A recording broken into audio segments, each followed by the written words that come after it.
Hola, bien. Hola, ¿todo Lucelia, bien? preséntate. ¿Cómo? Lucelia Saavedra, que se presente. Todavía no tiene conectado el audio, tiene Ah, problemas ahí con el audio. Buenas eh, tardes. ¿Ya se presentó? ¿Quién dijo buenas tardes? No. Dice que...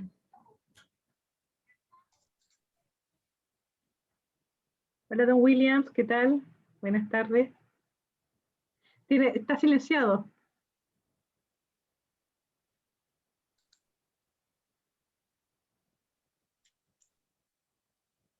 Vanessa Pérez. Buenas tardes. Hola, buenas tardes. Si quieren en el chat ponen desde dónde vienen, por favor. William, ¿tú vienes de República Dominicana? No, yo estoy en Houston, Ah, Texas. ya. Bueno, bienvenido entonces.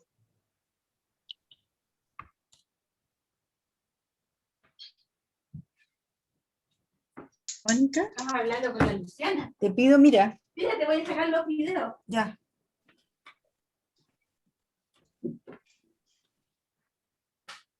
Voy a pedir, por favor, a las personas que están presentes hoy día, que tengan, por favor, sus cámaras prendidas para que don José, que es don José Acevedo, que es el docente que nos va a hacer la presentación hoy día, los pueda mirar y así interactuamos mucho mejor nosotros, por favor.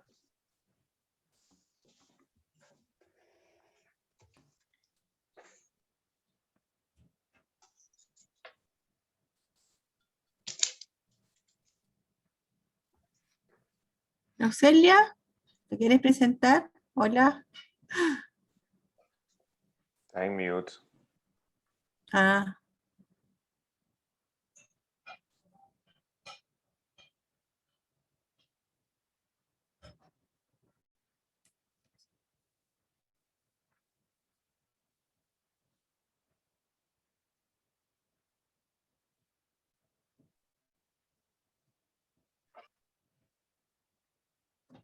Ya. espérate, voy a cerrar el micrófono. No, es que quiero, espérate.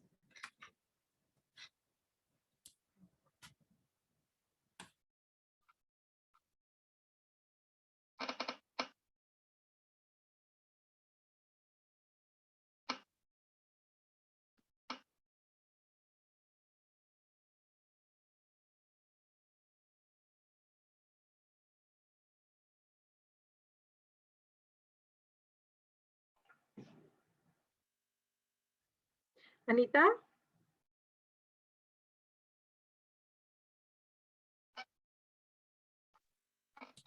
Sí. Ya, son las 7 ya, así que voy a empezar. Quiero darles la bienvenida a todas las personas que están en este momento integrando esta sala para poder escuchar una charla muy importante de don José Acevedo, quien va a ser presentado por Ana María Medina, que es nuestra directora de área de la región de Chile y Argentina, de Sonta Internacional. Quien les habla es Miriam Morgado, la representante de la región de Sudamérica, y les voy a solicitar, antes de empezar esta reunión, por favor, tener la amabilidad de prender sus cámaras y silenciar sus micrófonos para poder tener un audio aceptable y no interrumpir mientras don José esté haciendo la presentación. Lo mismo Ana María, por favor, si son tan gentiles. Y una vez que termine el taller, José, ¿le parece que después puedan interactuar las personas y conversar un poco si tienen alguna duda con respecto a la charla? ¿Le parece? Sí, bueno, por mi parte soy flexible. Si quieren preguntar o poner preguntas en el chat, yo las puedo ir respondiendo. También van a haber momentos durante la presentación que voy a hacer alguna pausita para que puedan pensar, reflexionar, mirar unos ejercicios que tengo y ahí también pueden hacer preguntas. Y yo probablemente también le haga preguntas a ustedes para hacerlo un poquito también interactivo. Pero Estupendo. también podemos al final hacer una ronda de preguntas y de presentaciones. O cuando usted usted lo encuentre, puede ser durante la sesión, usted nos dice, don José. ¿Ah? Bueno, Ustedes quieran, pueden levantar la manito, pueden poner preguntas en el chat y ahí vamos poco a poco. Sí. Eso. Vuelvo a reiterar, por favor, si son tan gentiles, de en lo posible prender sus cámaras para se está grabando esta reunión, porque luego va a ser subida al canal de YouTube de Sonta de Sudamérica, y así tenemos la posibilidad de conocer a toda nuestra audiencia. Ahí sí. Voy a hacer una presentación entonces de lo que es Sonta Internacional. Ustedes están siendo invitados a través de Sonta Internacional, que es una organización que va a cumplir 102 años en el mundo, una organización internacional que estamos presentes en 63 países del mundo, con más de 30.000 miembros, tanto de hombres como mujeres, hombres y mujeres profesionales que se están dedicando a empoderar y ayudar a la mujer a nivel internacional, elevando el estatus y ahí, obviamente, luchando de alguna manera para evitar todo tipo de violencia hacia la mujer. Les voy a presentar ahora un video cortito que habla de los 30 primeros años de Sonta Internacional, un video ícono para Sonta. Además, Sonta Internacional es una organización que hoy día, como les comenté anteriormente, va a cumplir 102 años en el mundo, y somos consultor con voz y voto ante la ONU, y nos adherimos a algunos proyectos internacionales, además de ayudar no solamente a nivel internacional, sino que también tenemos becas que son dedicadas a mujeres, tanto a niñas como mujeres que estén estudiando, por ejemplo, becas como la beca Amelia Earhart, que se dedica a nombre de la gran piloto norteamericana, quien intentó en los años 1940 cruzar lo que es en avión, la primera mujer norteamericana en volar sobre el Océano Pacífico, y lamentablemente su avión se extravió. Esta mujer es sontiana también, y en honor a ella se le entrega una beca a todas las mujeres que estén haciendo un doctorado en el área de ciencia espacial. También tenemos a la beca Joven Mujer en Asuntos Públicos para chicas que están entre la edad de 16 y 19 años de edad, que tengan un liderazgo y actividades sociales presentables. Y además tenemos otra beca muy interesante, que es la beca Jane Klausman, que es una beca que va dedicada a mujeres que están en el área de estudios relacionados a negocios. En América Latina, la región de Sudamérica está presente tanto en Uruguay como Chile y Argentina. En Chile tenemos los clubes de Santiago, Viña del Mar, Valparaíso. En Uruguay tenemos a Montevideo, Punta del Este, Maldonado, y recientemente el Club Sonta de Buenos Aires, Argentina. Así es que bienvenidos, y voy a compartir pantalla para mostrarles ahora a ustedes un video sobre los primeros años de Sonta Internacional. Ustedes me avisan, por favor, si lo pueden ver, ¿de acuerdo? ¿Se está viendo algo, no?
dejo de compartir pantalla y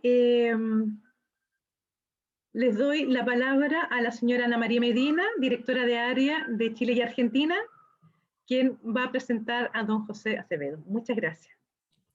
Hola, buenas tardes. Agradezco su presencia y participación en estas charlas que estamos haciendo de difusión hacia la familia y hacia las mujeres que están viviendo pandemia y cuidando niños. Yo soy Ana María, directora de Área 1, que comprende los clubes de Argentina y Chile. Y también quiero dar la bienvenida a nuestras autoridades de SONTA, a la presidenta también del Club de Viña del Mar, que están auspiciando esta actividad. Y bueno, también quiero agradecer a mis compañeros del Diplomado de Educación en Valores Humanos de República Dominicana, que hoy día gentilmente los invité y los veo aquí en las pantallas.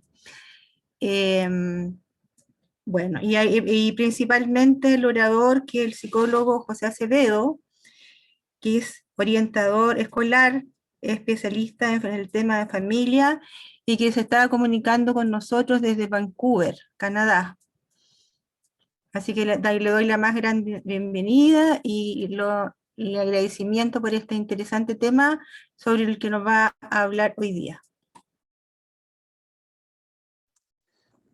Hola, buenas noches, buenas tardes, dependiendo de donde estén todos. Muchas gracias, Ana María y Miriam, por la presentación. Muchas gracias por invitarme también y tenerme acá. Como Ana María decía, soy de educación y de profesión psicólogo, bueno, de ocupación orientador escolar, y tengo ya varios años trabajando en diferentes escuelas en diferentes partes del mundo, y bueno, ahorita me encuentro en Canadá. Mi pasión siempre ha sido el bienestar familiar, el bienestar del núcleo familiar, de la familia extendida, de los niños dentro de la familia y del grupo de padres dentro de la familia también. Y a través consigo que en mi trabajo en la escuela tengo mucho acceso a los niños día a día, pero también mucho acceso a las familias, y gran parte de mi trabajo es hacer ese link entre la casa, entre el hogar y la escuela, y conseguir muchas veces donde hay congruencias o incongruencias entre la casa y la escuela, y cuando los niños tienen mensajes que van de la mano o mensajes que son dicotómicos, digamos, entre escuela y casa, y bueno, cómo eso puede fomentar el bienestar dentro de la familia, y esa es mi pasión. El día de hoy, a un momento aquí a compartir la presentación. Y para atrás. El día de hoy, me han invitado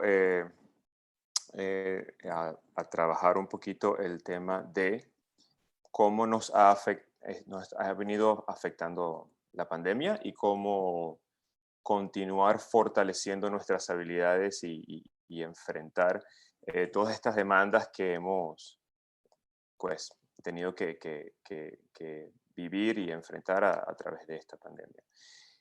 En mi experiencia, pues hay muchas situaciones durante esta pandemia que son muy parecidas a cosas que ya todos ustedes han vivido durante sus vidas, y cositas que la pandemia como tal nos ha disparado y nos ha recordado, y muchas veces no nos damos cuenta de las habilidades que ya hemos tenido, que ya hemos venido fortaleciendo a través de nuestra vida y a través de nuestro ciclo familiar, que también pueden ser bien aplicadas para esta información.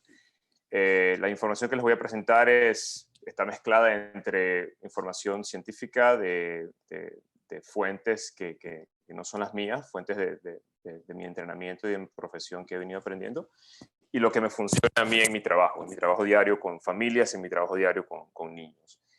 No tengo la absoluta verdad, todo puede ser debatible, como en toda ciencia social puede ser debatible, y bueno, es lo que hasta ahora he conseguido que ha funcionado en este año y medio que hemos atravesado tanto en la escuela como en diferentes núcleos familiares con los que trabajo.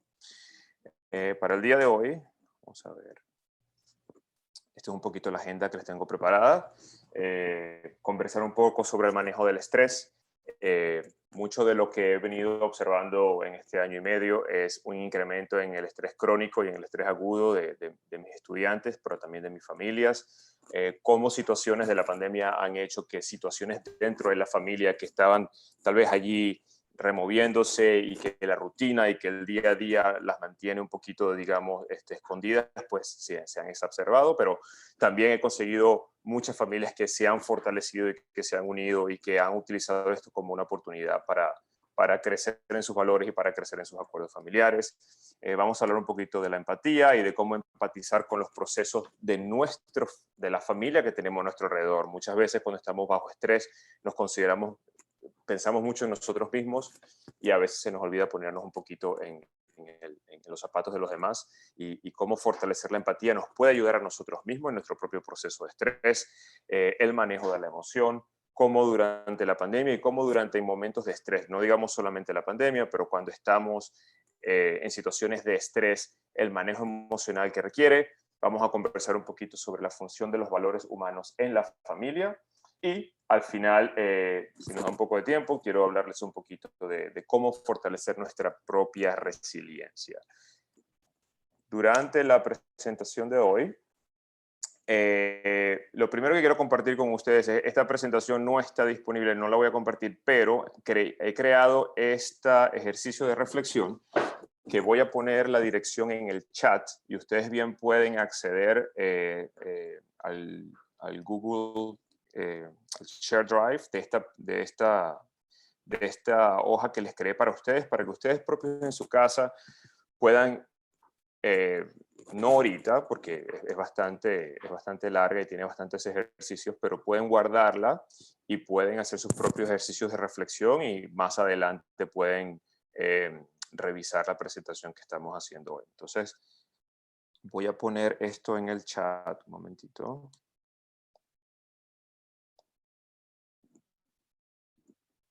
A ver cómo llego ahí otra vez.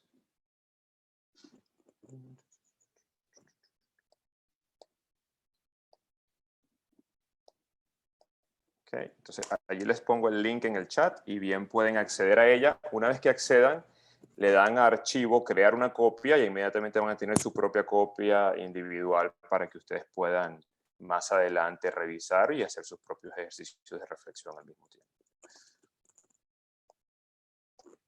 Ok, vamos a volver a la presentación.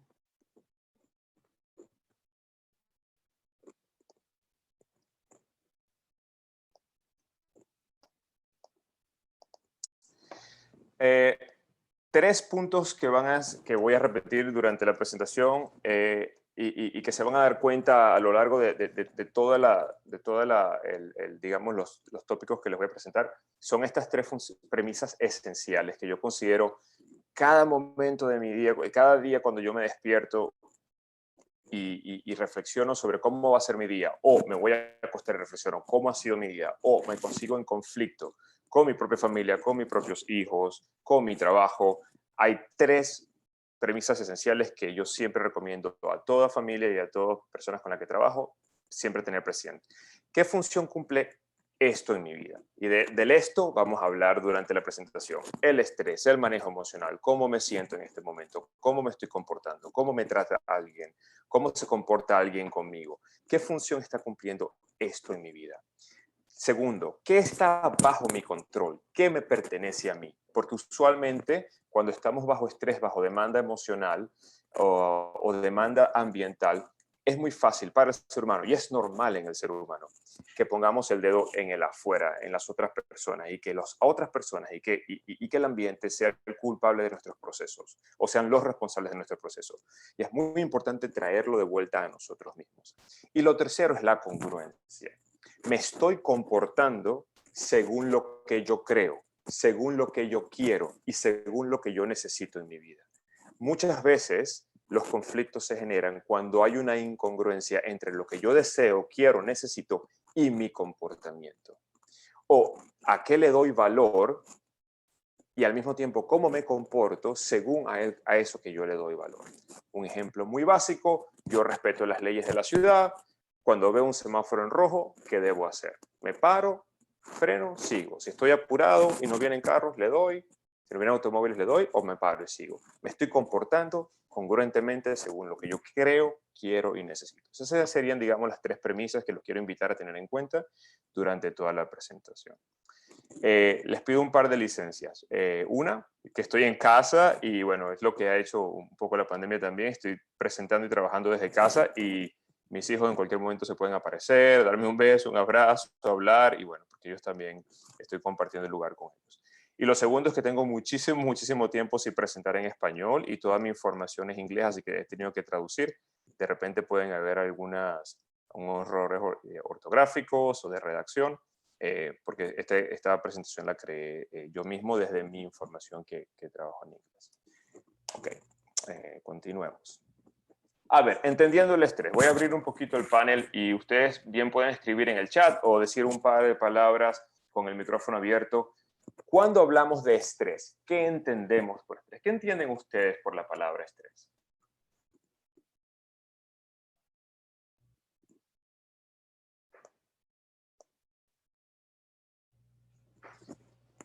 Cualquier persona puede responder, puede intervenir. ¿Qué entendemos por la palabra estrés? Estar bajo presión. Cuando las personas están en situación extrema de las emociones. Buenas noches. Hola. Tengo la mano levantada también. Discúlpame, lo que es que tengo como tengo la presentación. Habla, no importa, sin las manos. Claro, no hay problema. Continúa, diga. Estar encerrado contra mi voluntad es estresante. Estar encerrado contra mi voluntad sería un estresor, un disparador del estrés. Vamos a conversar ahorita un poquito. Estar superado por los acontecimientos y cuando hay situaciones que producen miedo. Somatización de la presión sociológica, permiso que le damos al medio. Perfecto. El estrés básicamente, a nivel básico, es la reacción y la respuesta que le da nuestro organismo ante las demandas del ambiente. ¿Okay? ¿Cómo reacciona mi organismo, mi cuerpo, mi mente, mis emociones ante la demanda del ambiente, pero también ante mi propia demanda, ante mi propia autoexigencia, a lo que yo creo que deseo de la vida o cuáles son mis metas en la vida? Como muchos de los comentarios que vengo leyendo, y la mayoría de las veces las personas cuando pensamos en el estrés, le damos una connotación negativa o pensamos de manera negativa en cuanto al estrés. Pero el estrés básicamente es, digamos, si yo tengo esto acá en mi mano y lo aprieto, pues él está generando una respuesta. Si yo lo aprieto de tal manera, su respuesta va a ser romperse. El estrés no es necesariamente ni malo ni bueno, es únicamente esa demanda que tenemos de nuestra vida y cómo mi cuerpo reacciona. A mayor demanda y a menor capacidad de afrontación, obviamente mayor es el nivel de estrés. Y con la pandemia lo que hemos conseguido es que aquellas personas que ya vienen con algún tipo de fortaleza moral, o fortaleza emocional, fortaleza cognitiva o fortaleza física, pues he generado mayor habilidades de afrontamiento para las demandas que me ha generado la pandemia. Pero si revisamos en nuestra vida, muchísimos momentos, desde el momento que nos despertamos, el conflicto y el estrés es inevitable, es inherente a nuestra capacidad de ser humano. Y mucho de lo que yo consigo, trabajo con mis estudiantes, por ejemplo, es que un examen de matemática, un examen de ciencia, una presentación como la que estoy haciendo ahorita, me genera estrés. Pero eso es un estrés negativo o positivo en mi vida. Eso es un estrés manejable o inmanejable. ¿Hasta qué punto yo me coloco a mí según mis metas, según mis expectativas, según el ciclo de vida, el momento del ciclo de vida que yo me consigo en este momento en particular, me coloco en situaciones que me generan estrés a las cuales yo estoy dispuesto a afrontar o no? Lo siguiente de considerar también es que toda situación que me genera una demanda, yo no puedo reaccionar de manera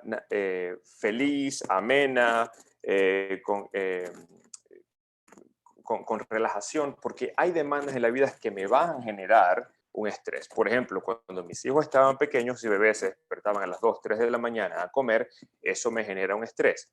Es un estrés sano, esperado por el momento en que estoy, y es un estrés al cual yo puedo crear capacidades para afrontar. De ese mismo punto de vista, yo he venido invitando a las personas, los invito a ustedes a considerar las demandas de la pandemia. También tengo muy consciente que nuestros países están en diferentes necesidades al momento. Yo sé que ustedes, por ejemplo, todavía están un poquito más en lo que en inglés se dice lockdown, y tengo entendido que en Chile los niños aún están atendiendo colegios virtuales, mientras que aquí en Canadá, por ejemplo, ya los niños van a la escuela de hace varios meses ya. Entonces, también quiero jugar un poquito con eso y entender la situación en la que muchos de ustedes pueden estar. Entonces, volviendo un poquito a ello, es cómo podemos considerar, cómo podemos darle connotación positiva o ver las alternativas dentro del estrés, y no únicamente situaciones que me generen presión negativa, miedos, incapacidad, porque el estrés también puede ser la respuesta a esa demanda natural de mi momento, de mi ciclo de vida. En psicología, esto es básicamente las tres áreas, las tres áreas macro y básicas que estudiamos los psicólogos.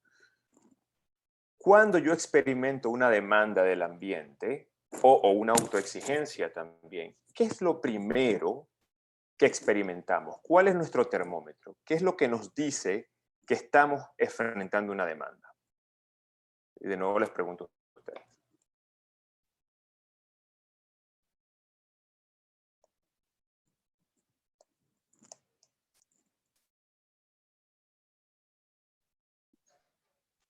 ¿Okay? Los sentimientos, ok, sí, las emociones pueden ser mi primer termómetro. Me puedo sentir frustrado, amargado, incómodo, con miedo, me puedo sentir muy excitado también, y a los niños les pasa mucho. A los niños cuando están estresados, o en inglés se usa la palabra distress, que es el distress es esa demanda que sobrepasa mis capacidades de afrontamiento. Los niños se ponen muy hiperactivos, se ponen muy excitados, como extremadamente felices, y puede ser también una respuesta a la ansiedad o al estrés. La somatización, ¿okay? Que forma parte de cómo mi sistema inmune está afrontando esa demanda. Y sentir urticaria en la piel, sentir ciertos dolores musculares, sentir problemas gástricos, también puede ser una parte del termómetro que nos dice que estamos bajo demanda. Presión en el pecho, taquicardia, insomnio, intranquilidad, problemas de salud, sentir nervios. Muy bien. Muchas veces el termómetro para muchas personas es la sensación física. ¿Okay? ¿Cuáles son mis sensaciones físicas? ¿Cómo yo reacciono ante una demanda? Luego, ¿cómo actúo? ¿Cómo me estoy comportando ante el mundo según las demandas que estoy teniendo? ¿Y qué reacción emocional estoy teniendo? Esos, digamos, son los termómetros más, las respuestas más automáticas que tenemos todos los seres humanos. Algunas personas en ese triángulo de pensamiento, actuación y sentimiento, fíjense que no tiene flechas, sino que es un triángulo, porque los tres se influencian a sí mismos. La manera en cómo actúo va a influenciar cómo yo pienso, va a influenciar cómo yo siento, la manera en cómo yo siento va a influenciar cómo actúo y cómo pienso, y así respectivamente. ¿Y qué pensamientos elaboro? Que muchas veces, para la mayoría de las personas, la parte cognitiva va a venir después de la parte comportamental, después de la parte de la emoción. Y más adelante, cuando hablemos de las emociones, vamos a ver por qué sucede eso. Pero qué pensamientos estoy elaborando según este proceso de demanda es crucial, porque podemos tener una tendencia hacia el optimismo, una tendencia hacia el pesimismo, una tendencia hacia generar temores, pero una también tendencia hacia la motivación. Si a mí me invitan a hacer esta presentación para un grupo de personas que no conozco, utilizando unas herramientas que son un poco nuevas para mí, el Zoom, el Internet, desde la casa, con los chicos, la información, yo funciono básicamente en inglés, pero la voy a hacer en español, todo eso genera en mí una demanda. y yo siento unos nervios en mi estómago y voy a sentir una cierta somatización. Tal vez voy a pararme más temprano en las mañanas, tal vez durante el sábado de hoy, en vez de estar con mi cabeza en la casa, voy a estar con mi cabeza en la presentación, pero para mí eso genera un estrés sabroso, es una motivación de querer hacer mi trabajo bien. ¿Y cuál es el mensaje que yo veo en mi propia somatización, en mis propias sesiones físicas? Es un deseo hacer un trabajo bien de calidad para que ustedes puedan también aprender de él y para que puedan disfrutar y pasar un tiempo juntos. Entonces, uno juega con eso cuando uno está bajo la demanda. ¿Qué me da temor? ¿Qué me da motivación? ¿Y cómo puedo ver las alternativas para dar una connotación positiva a las demandas que estoy teniendo del ambiente? Aquí en la foto pueden ver diferentes estados del ciclo de vida familiar, desde que somos niñitos hasta que vamos creciendo, y esto, digamos, sería socialmente hablando, el ciclo de vida familiar normal esperado en toda sociedad. Estoy completamente consciente de que no todos los seres humanos pasan por el mismo tipo de ciclo de vida, digamos, es el socialmente que se ha estudiado más en psicología social. Crecemos, conocemos a alguien, nos enamoramos, nos hacemos profesionales, tal vez al contrario, tal vez nos casamos, tal vez tenemos hijos, luego los hijos crecen, van a la escuela, luego los hijos se casan y este ciclo de vida familiar. ¿Cuáles son las demandas naturales asociadas a cada momento del ciclo de vida donde yo que yo estoy viviendo en este momento? Como les decía anteriormente, despertarse durante el día, ya el hecho de despertarse y estar vivos ya va a generar una demanda. Hay demandas normales, naturales, asociadas al momento de vida que nosotros vivimos. Por ejemplo, yo estoy en mis 40, tengo una profesión más o menos de 20, 25 años de experiencia, tengo 2 hijos, uno de 4 años, uno de 8 años, tengo 10 años de matrimonio, he vivido en 5 países diferentes y en este momento de mi vida estoy en una etapa en donde todavía me estoy adaptando a vivir aquí en Vancouver, donde estoy ayudando a un hijo a entrar al kindergarten, donde estoy ayudando al otro hijo a llevar a la parte media de la primaria, a hacer nuevos amigos, a manejarse en 2 idiomas, y todo eso son mis demandas naturales de mi día a día. ¿Y por qué es importante tenerlas en cuenta? Porque muchas veces, por mi propia autoexigencia, por mi propia evaluación que le doy a los procesos, me enfoco más en la parte negativa, en la parte demandante, en la parte de presión que me da mi estilo de vida, sin tomar en cuenta que estas demandas son naturales y normales en el ciclo de vida que yo estoy viviendo en este momento. Entenderlas con antelación, tenerlas conscientes, nos va a ayudar a confortar, a regular nuestras emociones, a regular nuestras conductas y a entender que las demandas son naturales según el estilo de vida que yo estoy escogiendo. Muchas veces también, ¿cuáles pueden ser las demandas que vienen por las autoexigencias? Bueno, si yo quiero llevar un mensaje, pues tengo que prepararme, tengo que hacer esta presentación, tengo que contactar a personas, tengo que, digamos, ofrecer mi producto. Esa es una autoexigencia interna que también me coloca en un momento de estrés. Si yo quiero jugar en un equipo deportivo, tengo que ir a practicar, tengo que ir a hacer lo que me exige mi coach. Esas son demandas de la autoexigencia interna. Si yo quiero ser papá, si yo quiero ser mamá, si yo quiero estar casado, si yo quiero ser un profesional, todas esas son demandas naturales que vienen de las autoexigencias internas que yo puedo tener. Pero también las autoexigencias pueden venir asociadas al deseo de que las demás personas se comporten como yo quiero que se comporten. Del deseo a que el ambiente se comporte o sea como yo deseo que sea. Yo en lo particular detesto, aborrezco usar una máscara, pero yo tengo 2 opciones. O no salgo de la casa, o cuando salgo me tengo que tengo que seguir las normas sociales. ¿Cuáles son los valores que yo tengo dentro de mí que me van a ayudar a esa autoexigencia interna? Y de los valores vamos a hablar un poquito más adelante.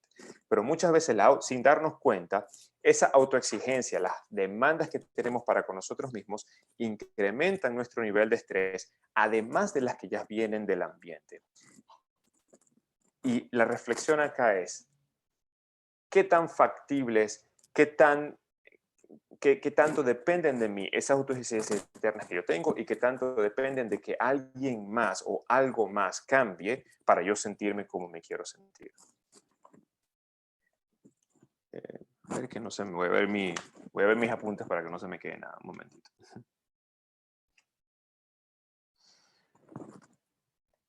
El momento de estrés crónico y el momento del estrés, digamos, de la demanda que sobrepasa mis habilidades, viene cuando imaginemos que nuestra vida es una línea horizontal que va arriba, abajo. Tenemos altas, tenemos bajas. Y en esa línea horizontal vamos a tener demandas que yo he venido conversando que son esperadas según mi momento. El estrés crónico viene cuando hay situaciones inesperadas, que no son deseadas, que son, digamos, súbitas y que hacen una ruptura de mi orden normal del día. Entonces, cuando yo estoy viviendo mis demandas naturales, de repente hay un accidente, una muerte súbita, una enfermedad, una pérdida de empleo, abusos físicos, emocionales, desastres naturales, la pandemia, son momentos que hacen quiebres. Y si nos agarran en un punto bajo, pues va a crear un mayor nivel de estrés, evidentemente, que si nos agarra en un punto alto de nuestra vida. ¿Cuáles son mis capacidades a pesar de la demanda inesperada? ¿Cuáles son mis capacidades? ¿Y cuáles son mis habilidades? ¿Y a qué puedo darle gracias de que hoy en día tengo como sistema de apoyo para poder enfrentar esas demandas? Es un poco la invitación que yo usualmente hago con las familias para manejar el estrés. ¿Cómo yo puedo hacer una evaluación de un estresor? ¿Qué connotación yo le doy al estrés que viene del ambiente? También va a determinar el nivel de estrés y el nivel de presión que yo voy a sentir. Si yo le doy una evaluación pesimista, negativa a todos los procesos, versus si le doy una evaluación positiva, adaptativa, buscar las oportunidades dentro de los conflictos y dentro de las demandas, va a generar en mi cuerpo, va a generar en mis emociones dos reacciones diferentes. ¿Okay?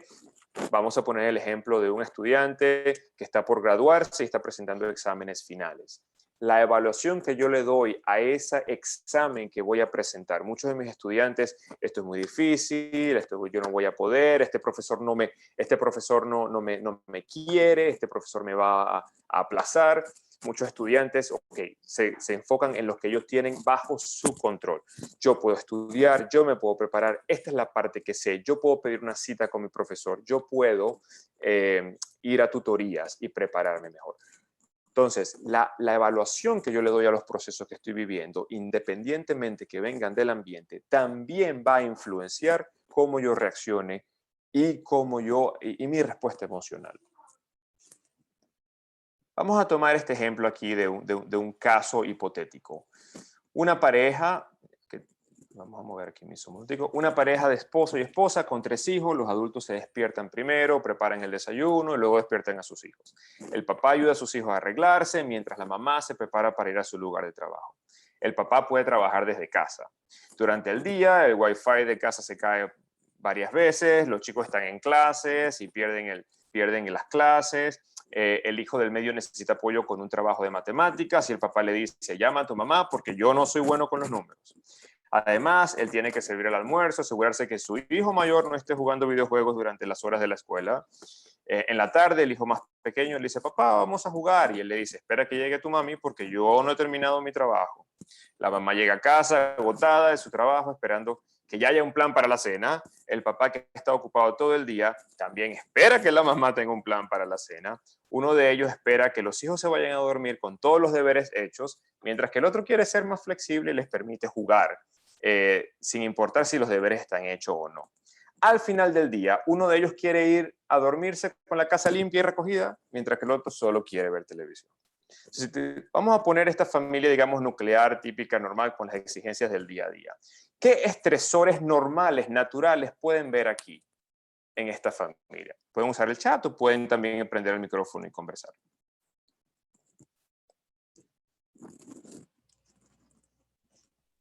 La cena preparada y los deberes de los niños.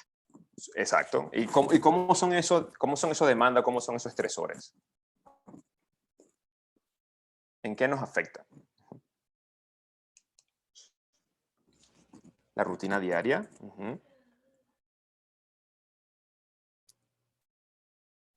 Ahora, ¿cuáles pudieran ser una de las demandas menos esperadas? Una de las demandas que son un poquito más súbitas, que son nuevas del momento que estamos viviendo hoy en día.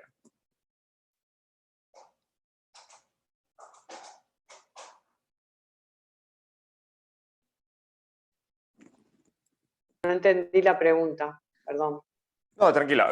Hablamos un poquito de cuáles son las demandas naturales normales. La rutina del día a día, el que la casa esté limpia, uno quiere que la casa esté limpia, el otro no.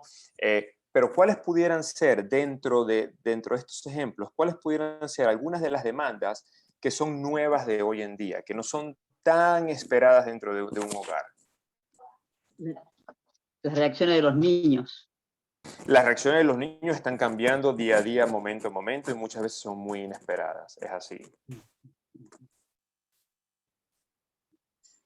El hecho de que uno de los padres esté trabajando desde casa, tiene que hacer su trabajo, además de encargarse de la escuela de los chicos que también están estudiando en casa. Entonces eso es un estresor añadido, ¿okay? Que nos genera una demanda adicional a la ya que nosotros pudiéramos, digamos, asumir por el estilo de vida. ¿Okay? El trabajo de casa, no hay paseos, no hay salidas, se cae el internet, menor ingresos familiares, una de las cosas que estamos viviendo hoy en día también. Los niños conectados al colegio y online y simultáneamente, el encierro, ¿okay? Mayores exigencias para la mujer también. Cómo compatibilizar el doble esfuerzo de estar trabajando y los niños estudiando remotamente. Entonces, esos, digamos, son las demandas que estamos ahorita, los seres humanos a través de esta pandemia, gerenciando y aprendiendo que son inesperadas y que nos están requiriendo un mayor nivel de habilidades. Ok, vamos un momentito a enseñarles la otra parte de la reflexión que les creé. Okay. Manejando el estrés. Entonces aquí yo les hice una lista, bien pueden, lo voy a poner de nuevo en el chat de la dirección para que puedan abrirla si están interesados y la copian, pueden hacer una copia y quedarse con ella, no tienen por qué hacerlo ahorita, pero acá les hago una lista para que puedan ustedes reflexionar sobre las demandas que tenemos día a día, cuáles son aquellas habilidades que tenemos para afrontar esas demandas, ¿ok? Y cuáles son habilidades que puedo continuar fortaleciendo que no he considerado que me pueden ayudar a manejar mis demandas del día a día. ¿Okay? Entonces voy a nuevamente ponerle esto porque sé que el chat estaba movidito.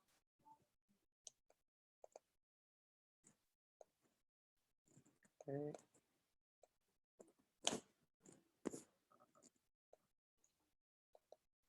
Okay. Entonces, para afrontar el estrés, primero, conocer cuáles son las demandas que estamos experimentando. Como hicimos el ejercicio con nuestra familia, cuáles son las demandas naturales, pero también las demandas que son inesperadas y que son nuevas de las que me estoy enfrentando. ¿De dónde provienen esas demandas? ¿Son demandas ambientales o son demandas internas? Son demandas de autoexigencia. En ese mismo ejemplo familiar que pusimos, ¿cuáles pudieran ser algunas demandas que son exigentes de adentro? Por ejemplo, me quiero ir a dormir con toda la casa ya arreglada. Quiero que mis hijos tengan los deberes hechos. O por el contrario, no, que la casa se quede como está, que no sé, a mí no me importa, solo quiero ver televisión. Esas son demandas que son internas, que a pesar del momento en que estamos viviendo, yo pudiera tener control sobre ellas y pudiera reflexionar y pudiera negociar y flexibilizar dependiendo de lo que yo esté necesitando o de lo que mi familia esté necesitando en ese momento. ¿Cómo afectan en mi cuerpo, en mi mente y en mi emoción estas demandas? El hecho de irme, el hecho de estar cansado de la rutina, pero que la casa esté sucia, pero me quiero ir a dormir, pero quiero ver televisión. ¿Cómo me afecta eso en mi mente y en mi cuerpo? ¿Y qué es lo que quiero y necesito en este momento? Luego, adquirir estrategias para regular la respuesta física. Muchos de ustedes mencionaron la somatización, mencionaron cómo reacciona mi cuerpo. Lo primero y principal, si mi cuerpo es mi primer termómetro de mis demandas personales, necesito regular mi respuesta corporal. ¿Cómo puedo hacer ejercicios de respiración, ejercicios de relajación, ejercicios de meditación? A mí, por ejemplo, la meditación, digamos, serena, de sentarse, no me va muy bien. Me va mucho mejor el ejercicio físico. Si yo agarro mi bicicleta y salgo y doy una vuelta, o si voy y juego mi partido de fútbol y luego vuelvo, eso hace que a mí me ayude a relajarme. A uno de mis hijos lo relaja sentarse, escuchar música, tocar un instrumento. A uno de mis otros hijos lo relaja activarse. Y ninguno está mejor o peor. Es lo que a nosotros nos funciona. Y lo que le funcione a cada persona de nuestra familia. Reducir la demanda. ¿Cuáles son las partes de exigencia, de autoexigencia que yo puedo aparcar para otro momento, que yo puedo demorar, que yo puedo negociar, que puedo flexibilizar? Por ejemplo, si yo necesito que mi casa esté recogida o necesito que mis hijos me ayuden a recoger, a veces eso va en conflicto. Si yo quiero que mi hijo recoja en su cuarto o quiero que el cuarto esté recogido, si eso entra en conflicto, yo me tengo que preguntar, ¿qué quiero, qué necesito? ¿Que el cuarto esté recogido o que lo recojan ellos? Y dependiendo de eso, mi conducta va a ser de una manera a la otra. Y como les decía al principio, la congruencia. Si yo lo que quiero es que mi casa esté recogida, pues lo hago yo, no se lo pido a nadie más. Si yo lo que quiero es que ellos aprendan responsabilidad, voy a tener que tener tolerancia a que a veces la casa no esté recogida, para que ellos puedan practicar y para que puedan tener su sistema de causa, consecuencia y aprender cuáles son las consecuencias de sus actos también. Incrementar mis habilidades para enfrentar la demanda. ¿Qué más necesito fortalecer en mi día a día, en mi vida y en mis habilidades para poder enfrentar cada una de esas demandas? En resumen, preguntarme qué está bajo mi control y cómo voy a encargarme de ello. ¿Qué me pertenece a mí? Que la cena se haga, me pertenece a mí.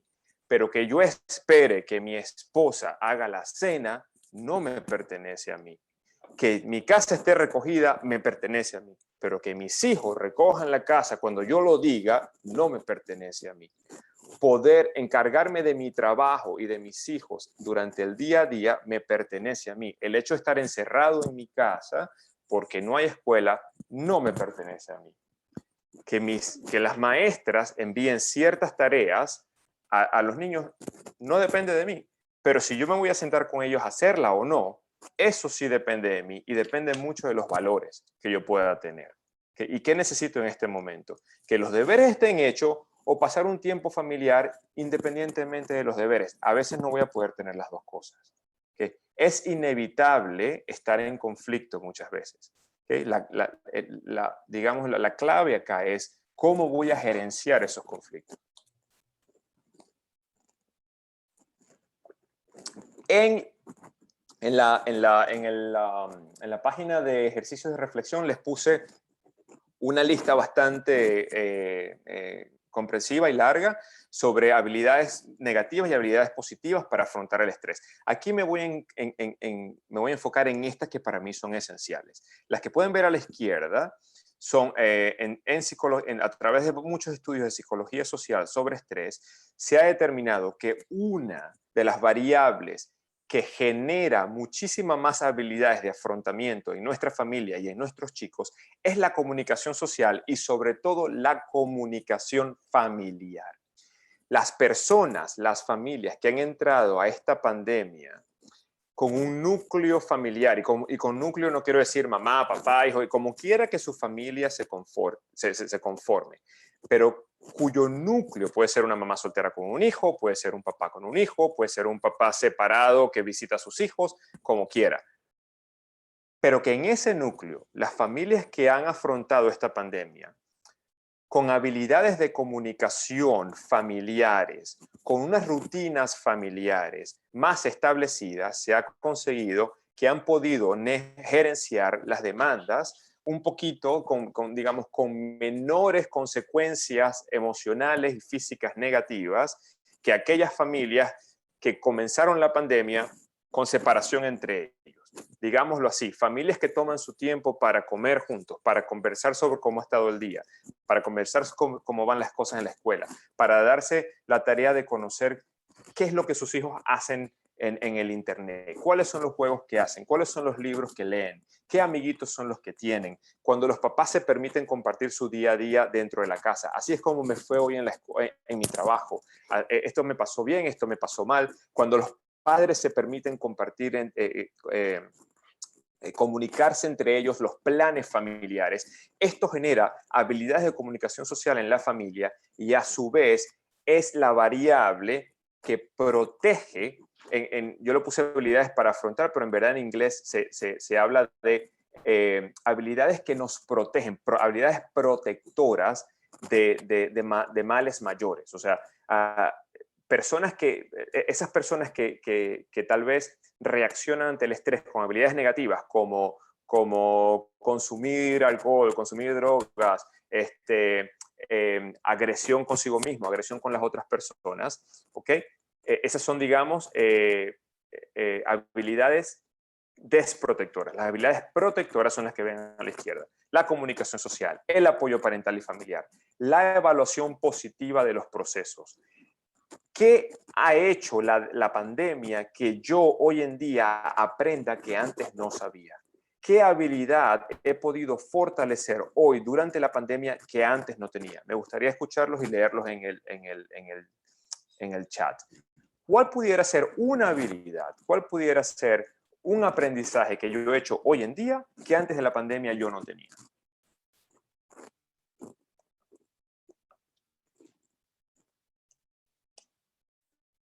El volver a compartir con la familia.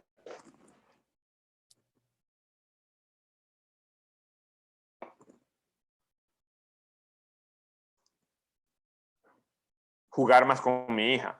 Por ejemplo, mi hijo, cuando empezamos la pandemia, mi hijo mayor tenía 6 años, 6 años y medio. Todavía no sabía manejar bicicleta. Y en una semana, encerrados aquí en casa, salimos alrededor de la cuadra y aprendió a manejar bicicleta porque yo tenía el tiempo de salir con él en lugar de ir a mi trabajo, a mi oficina, a enseñarle a manejar bicicleta. Entonces, algo de lo que yo me pueda agarrar, que me diga que yo estoy dando una evaluación, una connotación positiva de los procesos a pesar de la vicisitud. El afecto, la salud, valorar lo esencial.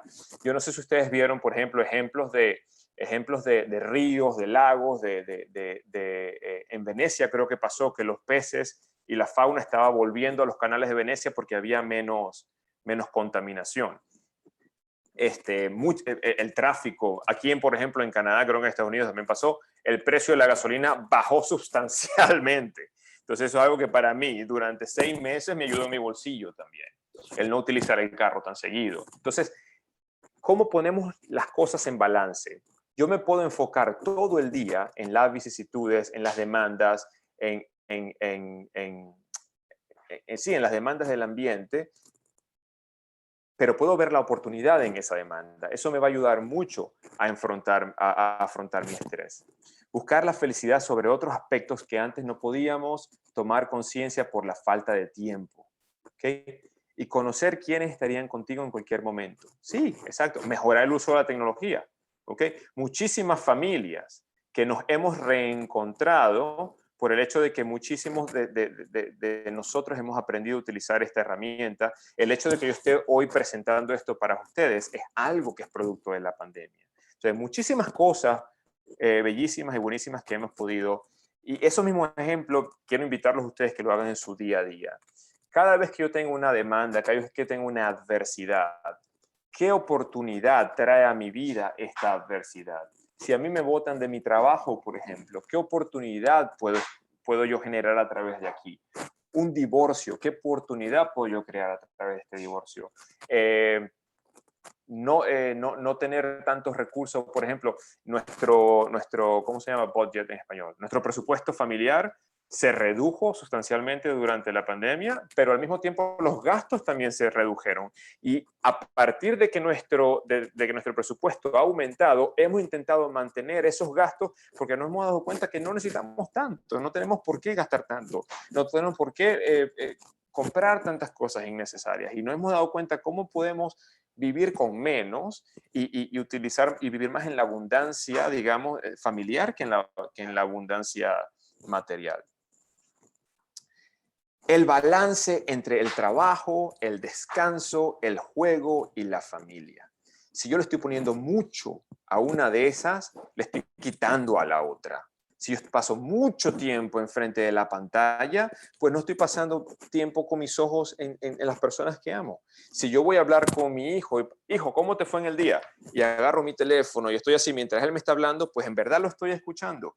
Si voy a mandar un mensaje, pues lo mando. Si voy a jugar, pues juego. Si voy a trabajar, pues trabajo. Pero abocar todos mis sentidos, mis emociones, mi energía a la área que estoy atendiendo en ese momento. ¿Ok? Si voy a descansar, pues descanso. No es que voy a descansar en mi cama con el teléfono en la mano. O si voy a estar en familia, pues estoy en familia. Y si voy a estar con la tecnología, pues estoy con la tecnología. Entonces, es enfocarnos nuevamente, porque muchas veces, por estar en diferentes lugares, creamos dicotomías, nos sentimos fuera de nuestro cuerpo, nos sentimos disociados, y eso digamos, nos da más a nuestro estrés diario. Ahora, la parte negativa de afrontar el estrés, la agresión con uno mismo y la agresión con los demás. La negación, no, esto es pasajero, esto no va, a mí no me pasa nada, yo estoy bien, nada me afecta. ¿Okay? Es importante, como lo decíamos en la lámina anterior, en esta lámina de acá, ¿de dónde proviene mi estrés? ¿Cómo afecta a mi cuerpo? ¿Cómo puedo reducir la demanda en lugar de negarla? ¿No? Yo tengo que poder con todo porque yo soy el padre de familia, o yo soy la madre de familia, o yo soy el jefe de esta casa, o en mi trabajo me necesitan porque yo soy indispensable. Entonces, el querer poder con todo sin tomarnos unos minutos de reflexión para entender en dónde están mis demandas, en dónde no estoy pudiendo, esa negación va a generar más estrés. La evasión, no voy a reflexionar al respecto, yo sé que está allí, pero no le voy a prestar atención, voy a mirar para otro lado, también va a incrementar mi estrés. Y obviamente el desbalance, como veníamos conversando anteriormente. Si estoy enfocado en muchas cosas al mismo tiempo, si le estoy dando demasiada energía a una de mis áreas, pero le estoy quitando a la otra, me va a generar también mucho estrés. Aquí voy a hacer un poquito una analogía con otra presentación que yo hago para padres, que es cuando los padres me preguntan cómo manejar la parte de la tecnología con los hijos. Y básicamente, algo muy rapidito que yo le digo a los papás, no es tanto la tecnología per se, sino qué es lo que no está haciendo un niño cuando está enfrente de la computadora. Un niño que está enfrente de la computadora no está pateando un balón, no está conversando con un amiguito, no está leyendo un libro, no está practicando sus habilidades finas o sus habilidades motoras. Entonces, más que la tecnología per se, es el tiempo que yo paso haciendo las cosas. El tiempo que yo pase trabajando es tiempo que no paso con la familia. El tiempo que yo paso con la familia es tiempo que yo no paso trabajando. Entonces, ¿cómo tener ese balance entre todas mis habilidades? Ok, vamos de una vez, otra vez un momentito aquí, a la parte de la reflexión.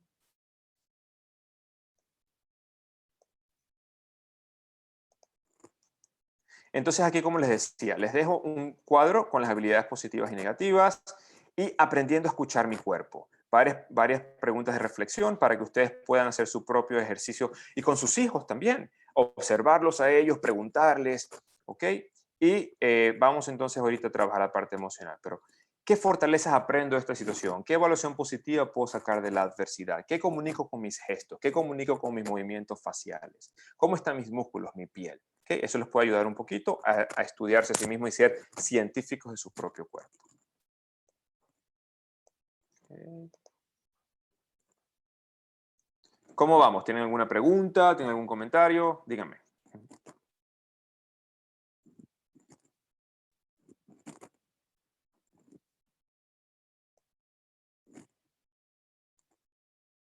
Okay.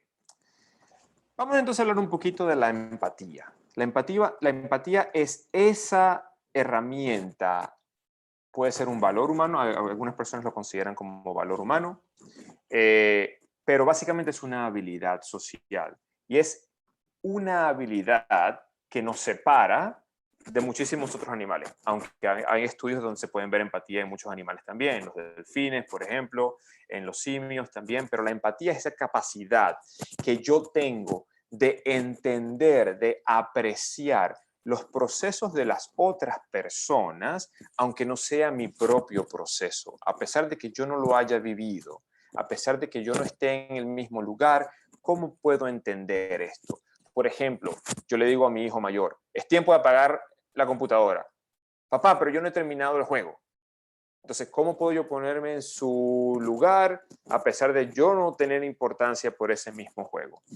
Y con la pandemia lo podemos ver. ¿Cuáles son mis procesos diferentes al de ustedes?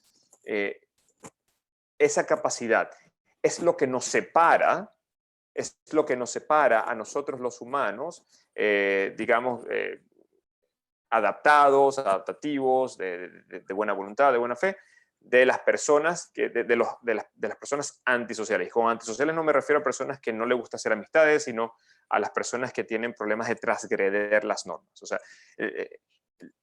la variable en común que tienen los transgresores de normas es la carencia de empatía. Entonces, ¿cómo fortalecer la empatía en mí mismo, pero también en mi núcleo familiar? ¿Cuáles pudieran ser las demandas esperadas normales que están experimentando los miembros de mi hogar? ¿Cómo le afecta a mis hijos no estar en un salón de clases? ¿Okay? ¿O cómo les va a afectar volver al salón de clases después de haber estado tanto tiempo en casa? Con mi población en la escuela, una cosa que yo conseguí tiene mucho que ver con la personalidad de cada uno de mis estudiantes. Estudiantes que tenían una tendencia a ser más introvertidos, les encantó estar en casa, les encantó no venir a la escuela porque pueden hacer sus propios horarios, se pueden conectar cuando quieran, pueden desconectarse, pueden hacer sus propios procesos en casa sin necesidad de que un amiguito los esté distrayendo, sin necesidad de que el timbre de la clase y el horario los esté distrayendo. Mientras que esos estudiantes que son más extrovertidos tuvieron muchísimos más conflictos en la casa porque estaban necesitando y estaban extrañando ese contacto social del día a día para poder aprender. Entonces, entender, y no, una cosa no es ni mala ni buena, uno no es peor o mejor, es poder entender a quién tengo yo en casa, quiénes son mis hijos, quién es mi pareja y cuáles son sus propios procesos diferentes a los míos. En mi caso, por ejemplo, yo soy una persona mucho más extrovertido que mi esposa. Mi esposa es más introvertida. Entonces, ¿cómo puedo yo ponerme en sus zapatos y entender el punto de la vida y el punto de vista desde su visión para yo poder también tener una armonía en casa? ¿Cuáles son hoy en día las demandas inesperadas producto de la pandemia de las personas que tengo enfrente de mí? Porque obviamente yo no soy el único que me veo afectado por esto. ¿Cómo ha cambiado mi núcleo familiar a través de la pandemia? Y cómo yo puedo empatizar con esos cambios que están generando las otras personas. De nuevo, a mi hijo pequeño le encantaba cuando yo estaba aquí en casa y no iba a trabajar a la escuela, sino que trabajaba desde la casa, porque él me tenía todo el día con él.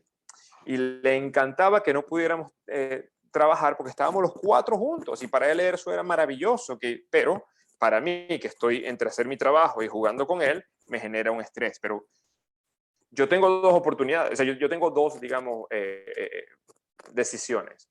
O me ofusco, me molesto, lo empujo, lo rechazo porque me está generando un estrés, o entiendo que para él esto es un cambio que lo que para mí es estresante, para él es excitante. Entonces, ¿cómo yo puedo hacer un balance de poder entender yo, que soy tal vez el adulto en el hogar y tengo un poquito más de herramientas emocionales, poder autorregularme para poder entender los procesos de las otras personas? Especialmente cómo han sido afectados los jóvenes durante esta pandemia, cómo les ha cambiado sus rutinas y cómo se están comportando hoy en día dentro de nuestra familia por esos cambios.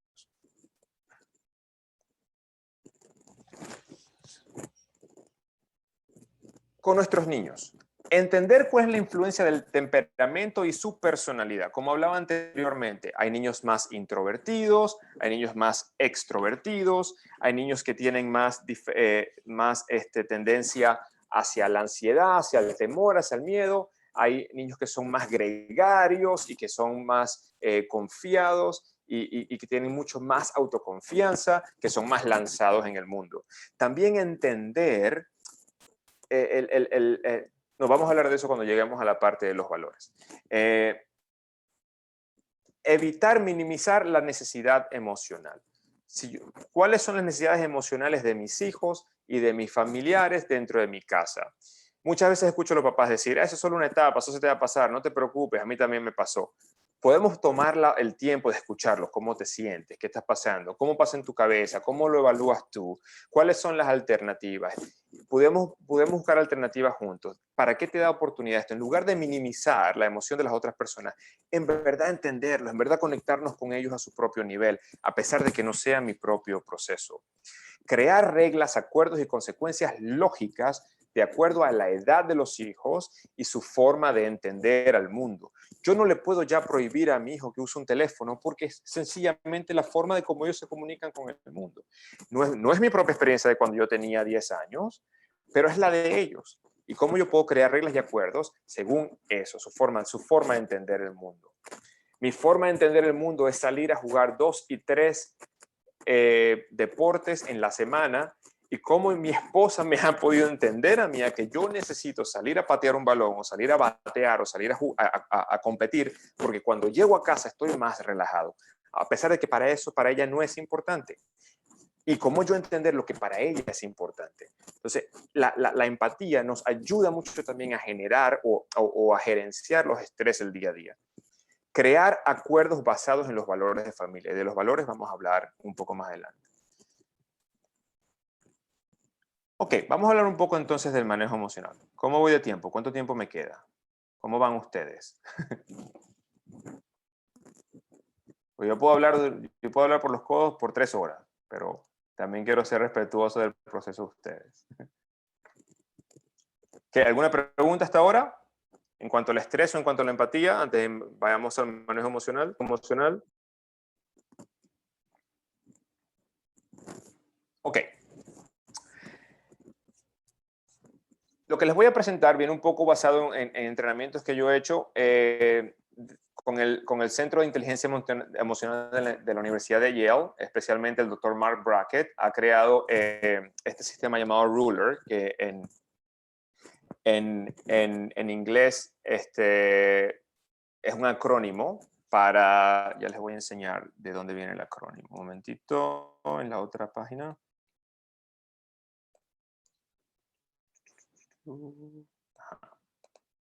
Yo se los traduje al español, que son estas 5 habilidades. El Ruler son estas 5 habilidades que el Dr. Mark Brackett sugiere que los seres humanos debemos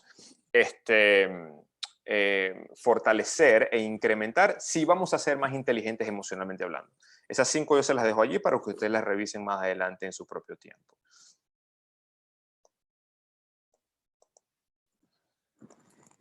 Ahora bien, según el Dr. Brackett, nuestro estado emocional determina hacia dónde vamos a dirigir nuestra atención. Dependiendo de cómo yo me siento, mi atención se va a ir por un lado. No, si yo tengo miedo, mi atención va a estar enfocada en eso que me da temor. Si yo, por ejemplo, estoy aprendiendo a manejar un auto y me da miedo el freno, muy difícilmente me voy a enfocar en la dirección porque estoy nada más pensando en cómo voy a frenar el carro. También nos determina nuestro proceso de toma de decisiones. Si yo tengo miedo, muy posiblemente voy a evitar lo que me da miedo o voy a buscar lo que me dé protección, y eso va a darme una jerarquía mayor, va a priorizar la decisión que yo tome sobre otras cosas que esté viviendo en el momento. También nuestro estado emocional influencia nuestra percepción de los hechos. Si yo tengo rabia, si estoy rabioso por una situación, y en un momento vamos a ver cómo se genera la rabia, posiblemente me voy a enfocar en lo que me esté dando injusticia y en lo que yo no estoy obteniendo, y eso va a nublar mi pensamiento y no me va a ayudar a ver otras alternativas. También influencia cómo socializamos. Si yo voy a ir a una fiesta, ¿ok? Y yo veo dos personas enfrente de mí. Una persona se ve muy atractiva, según lo que yo considero atractivo. La otra persona no es tan atractiva. Y las dos personas se acercan a invitarme a bailar. ¿A quién le voy a decir que voy a bailar con esa persona? ¿A la más atractiva o a la menos atractiva? Entonces, nuestra forma, como nosotros nos sentimos, si alguien me genera un agrado, voy a estar más influenciado a tomar decisiones sociales. Si a mí me gusta alguien y quiero a alguien, voy a tener mayor tendencia de fantasear a esa persona y colocar a esa persona como una persona buena. Si una persona no me gusta, me cae mal o hizo algo que yo considero indebido moralmente, pues a esa persona le voy a colocar un adjetivo o una etiqueta de negativo. Entonces, como nosotros nos sentimos también influencia cómo socializamos. Y también influencia nuestra creatividad y nuestro performance. Cuando nosotros estamos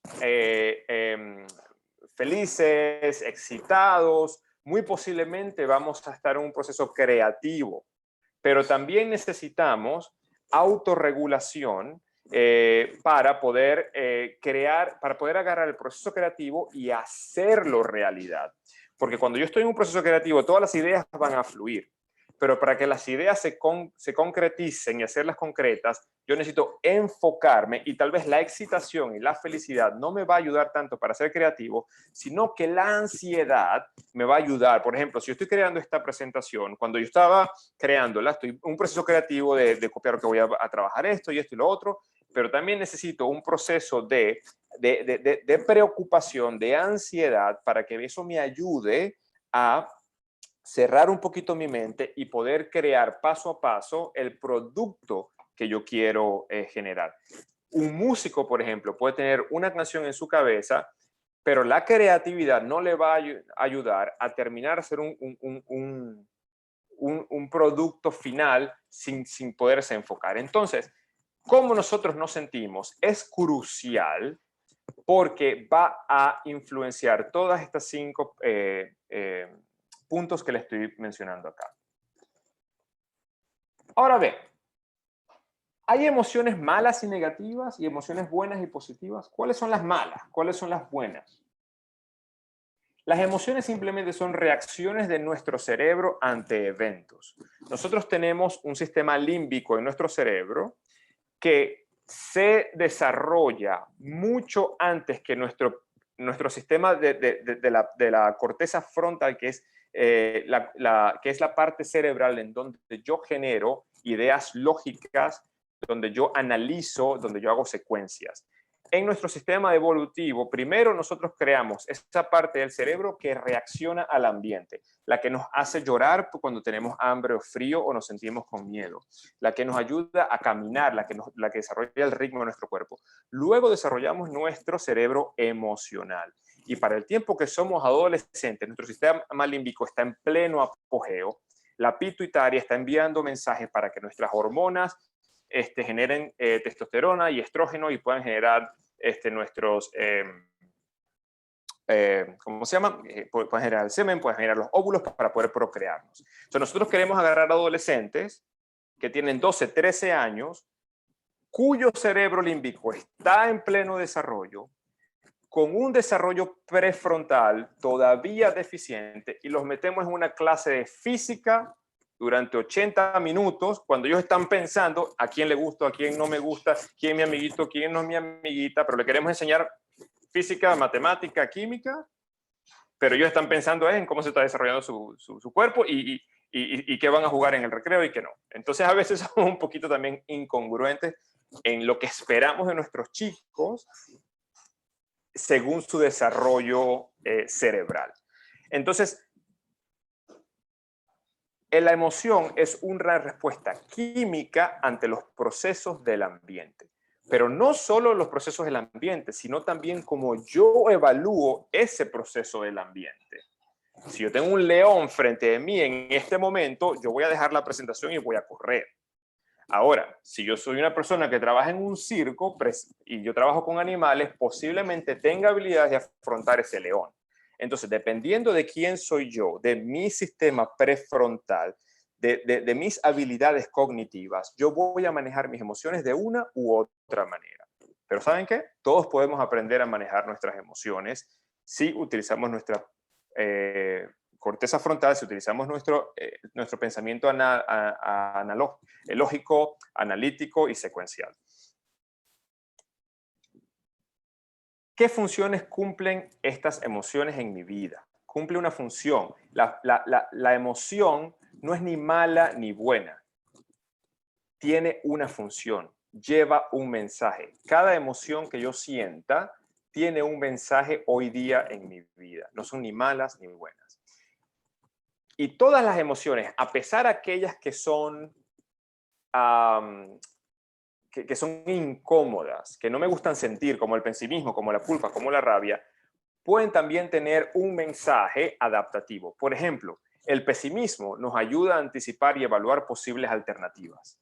La culpa funciona como una brújula moral. Si yo tengo culpa por algo, sé que algo no hice bien. Entonces me voy a regular para poder buscar la manera de actuar o de responder ante el ambiente de una manera que esté más acorde con mis valores. Y la rabia nos motiva a tomar acción, nos motiva a buscar justicia, a buscar procesos donde haya más justicia. Como les decía anteriormente, la ansiedad, por ejemplo, hace que mi cerebro se enfoque. Y cuando un niño está ante una ansiedad por un examen, pues, si yo voy a tener un examen de matemática, ¿qué me sirve más? ¿La felicidad y la excitación o la ansiedad? A mi cerebro le va a ser, mi cerebro es adaptativo y va a generar nervio, va a generar ansiedad, porque esa es la química, la neuroquímica que necesito en ese momento para enfocarme en hacer lo que estoy haciendo. A nosotros que vivimos en la parte norte del mundo y los impuestos son muy importantes en estos países, si yo voy a hacer mis impuestos anuales, no me sirve hacerlos después de venir de una fiesta, cuando estoy en un momento feliz y creativo. Yo necesito sentarme organizadamente con algo de ansiedad en mi sistema para poder hacer mis impuestos para no entrar en mora. Como les decía anteriormente, esto también viene del Instituto de Yale y es ahí también se los puse en la otra hoja. Y en la otra hoja les puse, más que todo a forma de vocabulario, dos diferentes formas de organizar las emociones, porque las emociones es muy, muy, muy importante que las podamos saber llamar por su nombre. Las emociones no son ni malas ni buenas, tienen diferente nivel de agrado y tienen diferente nivel de energía. Si vemos la parte roja de arriba, por ejemplo, la parte roja está más asociada con rabia. Mientras más arriba estoy en un mayor nivel de energía. Si estoy muy rabioso, mi comportamiento va a ser muy enérgico, pero va a ser muy desagradable. Si veo la parte amarilla contrapuesta, extasiado, también es un nivel alto. Si estoy en una montaña rusa, por ejemplo, estoy gritando y me estoy moviendo, pero es muy agradable, digamos. Mientras que la parte baja es un nivel bajo de energía. A la parte izquierda, la parte azul, va más que todo asociada a la tristeza. Si estoy desesperado, desalentado, bastante bajo en energía, no me quiero mover mucho y es muy desagradable. Pero la parte verde es la parte de la paz, la parte de la serenidad, la parte de estar conforme. Si estoy sereno, despreocupado, es también bajo en energía, pero alto en nivel de agrado. Entonces, yo les invito a, cuando reflexionen sobre sus propias emociones, no a pensar si una emoción es mala o es buena, negativa o positiva, sino qué tan agradable es o qué tanta energía requiere en mí esta emoción en particular.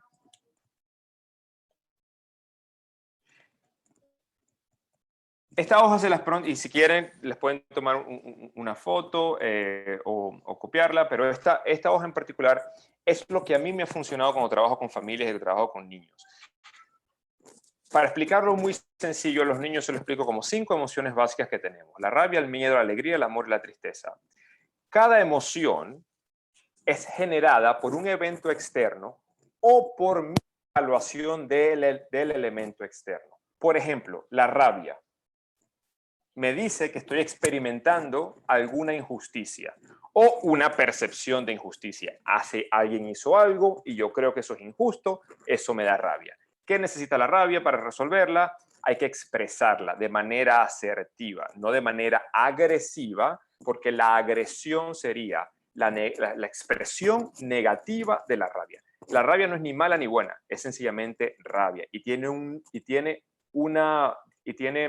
mensaje, tiene un propósito en mi vida. Me está dejando saber que algo en el ambiente es injusto o que yo estoy evaluando algo como injusto en el ambiente. Alguien me chocó el auto por detrás y es una injusticia, alguien me choca. Pero yo no sé qué está pasando en el proceso de esa persona para que me haya, ¿cómo se diría chocar en Chile? No lo sé. Para que me haya colisionado el auto por detrás. Entonces, ¿es injusto o no es injusto? No lo sé. No lo sé.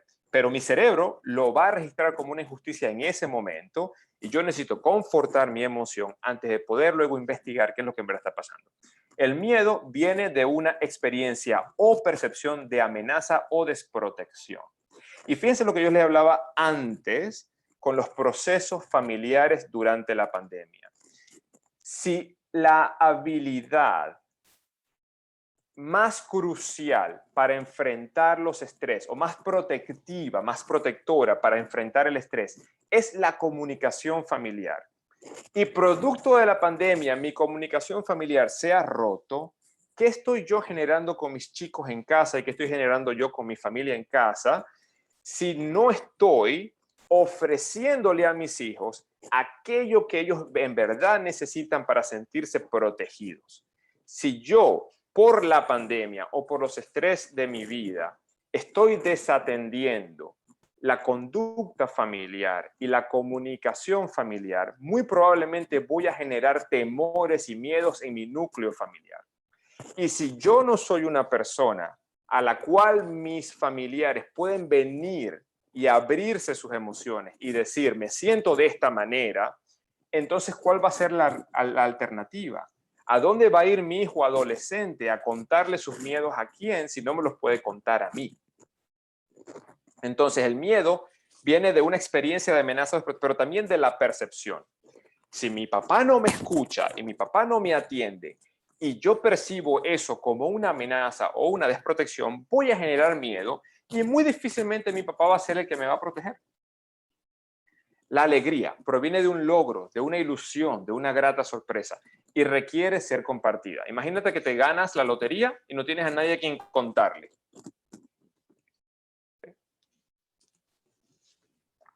El amor, yo lo diría que es un poquito diferente al miedo, o lo opuesto al miedo. Proviene de la atención, del sentirnos valorados, y requiere ser expresado y a veces también retribuido. ¿Ok? Tal vez el amor de madre es ese amor que es nada más incondicional, que a veces no necesita ser retribuido para seguir amando, pero la verdad es que todos los seres cuando amamos necesitamos que también nos amen de vuelta, ¿no? Y la tristeza viene de una experiencia o percepción de pérdida y requiere de nuevas ilusiones para poder ser confortada. Entonces, en conclusión, preguntarnos, ¿qué función cumple esta emoción en mí? ¿Qué mensaje me está enviando? ¿Es acaso un síntoma de una situación mayor en el sistema familiar? Porque muchas veces nos enfocamos mucho en la conducta del niño específica y decimos, no, porque mi hijo es muy hiperactivo, no, porque mi hijo es muy triste, no, porque mi hijo está inseguro, no, porque mi hijo es muy miedoso. Pero tal vez no me doy cuenta que es un síntoma de un malestar mayor dentro de la familia. ¿Qué puedo estar yo generando en mi núcleo familiar como sistema? Vamos a pensar en la conducta y en la emoción de nuestros miembros familiares como la tos o como el estornudo, ¿ok? Entonces, vamos a suponer COVID. COVID tiene síntomas. Si alguien estornuda, tiene tos, tiene fiebre, son los síntomas. Si mi hijo está rabioso o mi hijo tiene miedo o mi hijo está triste, eso es un síntoma, no es el problema. Hay que evitar ver las emociones o los problemas emocionales como problemas y hay que verlos más como funcionalidad. ¿Qué función cumple en mi vida? ¿Qué síntoma puede ser esto en mi vida? ¿Cuál es el mensaje en verdad? ¿Ok? Evitar ver las emociones con problemas ser resuelto y permitir ser expresadas. Papá, tengo miedo. Papá, tengo tristeza. Papá, tengo rabia. Sí, hijo, cuéntame por qué, qué pasó o qué está pasando en este momento. Y a veces esa pregunta del por qué también genera mucho problema, porque ¿qué pasa con la emoción? Cuando mi cerebro límbico está en un rush de adrenalina, en un rush químico, va a bloquear mi corteza prefrontal, porque va a proteger mi cerebro del trauma. Cuando yo tengo una rabia muy grande, o tengo una tristeza muy grande, o tengo un miedo muy grande, mi cerebro se va a autoproteger. Y para no crear trauma, me va a hacer enfocarme nada más en eso y no pensar mucho. Porque si yo lo pienso y lo memorizo y se queda en mi sistema, entonces voy a crear un trauma a través de esa experiencia. Mi cerebro es muy sabio. Y cuando tengo la emocionalidad, muy difícilmente voy a pensar de forma lógica. Necesito primero confortar esa emoción, bajar la energía, si es que es una emoción muy alta en energía. O si estoy muy abajo, subir esa energía. Vivir un poquito en la parte media de la tabla que le estaba enseñando anteriormente. En la parte de, si tengo pánico, me puedo bajar a preocupado. Si estoy rabioso, me puedo bajar a difícil, a enfurecido. Si estoy extasiado, exaltado, me puedo bajar a juguetón, a alegre. Si estoy desesperado, me puedo subir a triste. ¿Ok? Porque muchas veces, como yo evalúo las emociones, si yo las catastrofizo, si yo creo algo catastrófico de lo que me está pasando, me chocaron el carro por detrás, ¿qué problema? Ahora no voy a poder llegar a mi trabajo, ahora no voy a poder manejar y creo una rabia muy alta, la estoy catastrofizando, me va a crear un nivel de energía muy alto que no me va a permitir pensar de manera lógica. Puedo bajar esa rabia si es una situación difícil, es nada más el carro, es algo físico. Tal vez puedo tomar un taxi, tal vez puedo llamar a mi trabajo. ¿Ok? O si estoy desesperado, desalentado, en verdad es tan catastrófico, lo puedo subir a tristeza, a abatido. ¿Ok? Entonces, muchas veces necesito primero confortar mi emoción antes de pensar en el por qué me está pasando esto, qué fue lo que pasó. No apurarse tanto en pedirle a los hijos que dejen de llorar o de sentir miedo, sino permitirles la expresión, confortarla, regularla y luego investigar qué función cumple este miedo o esta emoción en mis hijos o en mi pareja también. Y en mí mismo. ¿Qué? Voy a pedirle 5 minutos para hablar rápidamente de los valores en la familia. ¿Qué son los valores? Son creencias que nosotros tenemos que se interrelacionan con nuestras emociones. Cuando mis valores también van a afectar la forma en cómo yo me siento, conmigo mismo y con los demás. Motivan a la acción y constituyen metas deseadas. O sea, ¿cuáles son mis valores personales? Me van a motivar a que yo actúe de alguna manera o a que genere metas, según lo que yo valore. Van más allá de una situación específica. El valor que yo tengo, los valores que yo tengo como humano, se aplican en mi trabajo, en mi casa, cuando yo juego con mi equipo, cuando estoy aquí con ustedes, trascienden las situaciones. Y también guían nuestra evaluación y nuestra toma de decisiones, pero también guían nuestra evaluación de las otras personas, cómo evaluamos a los demás. ¿Okay? Y también ordenan nuestro sistema de prioridades. Lo que yo valoro va a ser más importante para mí. Y si yo tengo 4, 5 valores, 6 valores, hay un valor que va a ser más importante que los demás. Según el psicólogo social Schwartz, estos son 10 valores que se han encontrado en 82 países alrededor del mundo, independientemente de las culturas, independientemente de las religiones. Hay 10 valores básicos que se han encontrado en toda cultura. Y estos son los 10 que les dejo allí. No los voy a desarrollar mucho por el tiempo, pero se los puse también en la hoja que pueden tener. ¿Okay? ¿Qué es lo importante de saber acá? Primero, ¿cómo los organizamos? Segundo, ¿qué significa cada uno de ellos? Por ejemplo, la tradición. La tradición requiere de respeto, compromiso y aceptación de las costumbres culturales. Pero también lo importante es saber que hay valores que chocan con otros valores, que crean conflictos con otros valores. Hay valores que se asocian muy bien el uno con el otro. Por ejemplo, el universalismo y la benevolencia son valores que se asocian entre ellos, ¿okay? Porque es el entendimiento y la apreciación por las otras personas, pero también por el ambiente. Pero tal vez el poder, estatus social, prestigio, control, dominio de las personas y los recursos, va a estar en conflicto con el universalismo o con la benevolencia. Entonces, si yo valoro, por ejemplo, el poder y mi pareja valora el hedonismo, son opuestos, ¿cómo nos podemos encontrar en el medio? ¿Cómo nos podemos comunicar y cómo podemos empatizar el uno con el otro a pesar de que tenemos valores diferentes? ¿Ok? O a pesar de que tenemos prioridades diferentes. También, ¿qué valores tengo yo diferentes a lo que tiene mi grupo familiar? Rapidito, por ejemplo, les cuento. Yo soy una persona que valoro muy poco la propiedad, digamos, independiente e individual. Yo no necesito tener propiedad mía, propia, digamos. Y lo veo mucho con mis hijos. Mis hijos sí, ellos quieren tener su juguete. Este es mi juguete, yo no te lo presto a ti. Porque para mí sería muy sencillo, hey, este es el cuarto de los juguetes, entren, jueguen y diviértanse y ya está. Pero mi esposa es diferente. Mi esposa le da valor a tener propiedad. Sí, esto es su juguete, le pertenece a él y se lo regalamos a él y él tiene dominio sobre esto. Entonces, ¿dónde yo puedo flexibilizar? Porque mi grupo familiar me está diciendo, no, papá, la forma en que tú ves la vida no es la forma en que yo veo la vida. Entonces, si yo voy a tener una comunicación amena y empática con mi familia, ¿dónde yo puedo flexibilizar mis valores para poder adaptarme también a aquellos que me está pidiendo la sociedad?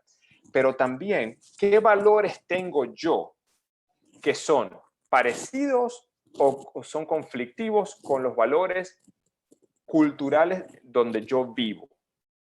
Yo he vivido en zonas del mundo donde no comulgo con los valores culturales y he decidido mudarme de allí porque yo no los puedo cambiar. Y como yo soy un poco más intransigente en ese valor, pues mira, este no es un lugar para mí, me mudo.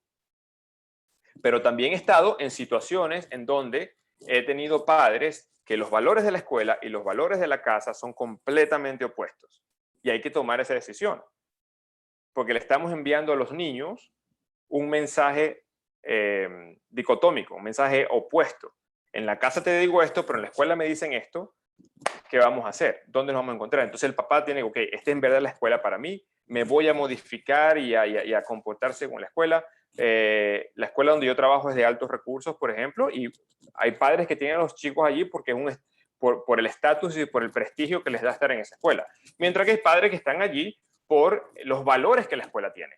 Entonces hay que jugar con esos valores también cuando estamos haciendo comunicación familiar y comunicación social, porque eso también me va a generar un mayor o un menor grado de estrés, dependiendo de la importancia que yo le dé a mis valores y dependiendo cuán flexible o inflexible yo sea con mis valores. ¿Cuándo aparecen los conflictos? Si hay diferentes valores en individuos o en un grupo familiar. Cuando no se comunican y no se negocian, sino que se asumen o se imponen. Cuando hay incongruencia entre mi valor y mi conducta. Si yo valoro si yo no valoro la posibilidad, o si yo valoro el ser dádivo y el compartir y que lo mío es tuyo, por ejemplo, pero mi hijo viene a agarrar mi teléfono y le digo no, entonces me estoy comportando de una forma incongruente. Si entre lo que espero lo de los demás y lo que yo doy. Yo quiero que mis hijos o mi esposa me dé esto, pero yo no doy lo mismo. Entonces hay una incongruencia. ¿Y cómo evalúo a los demás, pero cómo me comporto yo?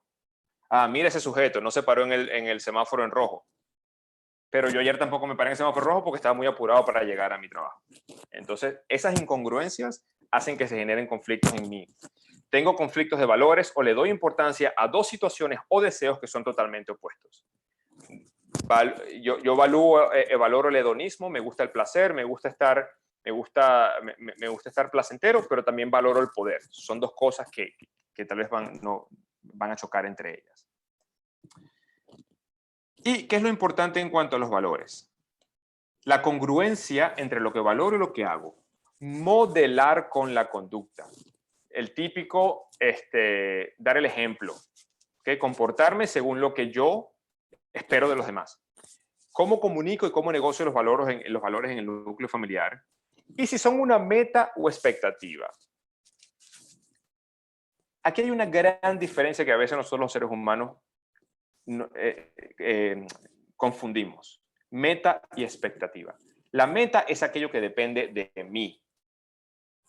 Y la expectativa es aquello que yo quiero que pase, pero tal vez no depende de mí.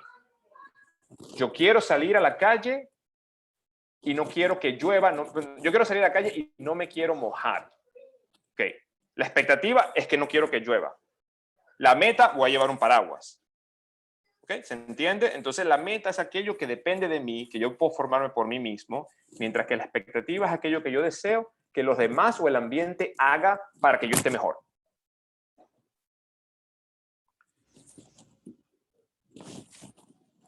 Ok.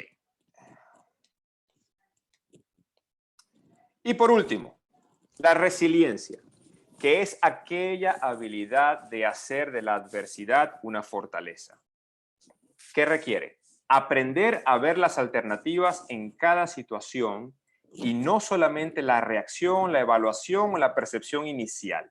Si yo estoy viviendo un proceso de adversidad, ¿qué alternativas hay acá? ¿Qué oportunidades tengo? Aceptar nuestra responsabilidad, encargarme de lo que está bajo mi control y aceptar lo que no está bajo mi control y lo que es responsabilidad de alguien más. Si yo no lo puedo cambiar, ¿cómo lo puedo modificar? ¿Cómo puedo crear metas en vez de expectativas? Tener propósito y compromiso y conocer las habilidades propias y fortalecerlas o crear nuevas habilidades. Pues ese es el fin de la presentación. Estoy dispuesto a algunas preguntas si ustedes tienen. Y como les decía anteriormente, aquí en esta hojita les dejo la parte de las emociones, de los valores humanos y también tienen la parte de la resiliencia. Las oportunidades, los retos y preguntas que ustedes se pueden hacer para generar más resiliencia también. Muchas gracias.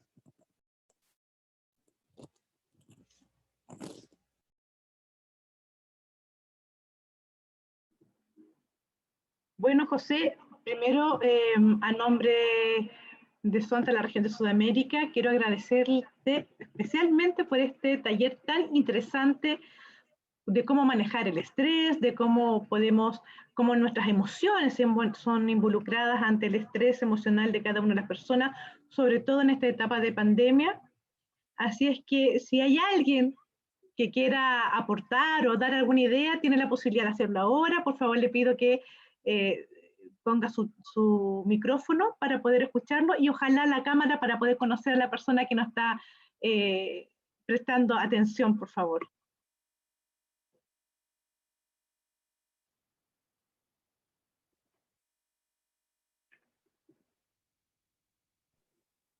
Excelente la charla, muchísimas gracias. La verdad que aprendimos muchísimo y la verdad es que, bueno, son momentos difíciles, que hay que poner todo de sí, de nosotros mismos, para tratar de superar la situación y justamente tratar de que nuestras conductas tampoco, no, entre comillas, perjudiquen, no me sale otro término, a los que están a nuestro alrededor y poder crear una convivencia más pacífica entre todos, ¿no? Así que le agradezco al disertante, excelente su exposición, muy clarísima. Muchas gracias.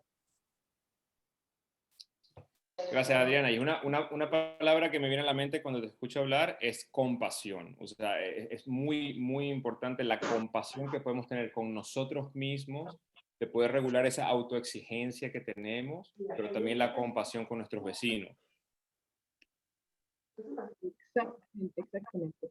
Una de las cosas fundamentales que el ser humano busca siempre es llegar a la felicidad.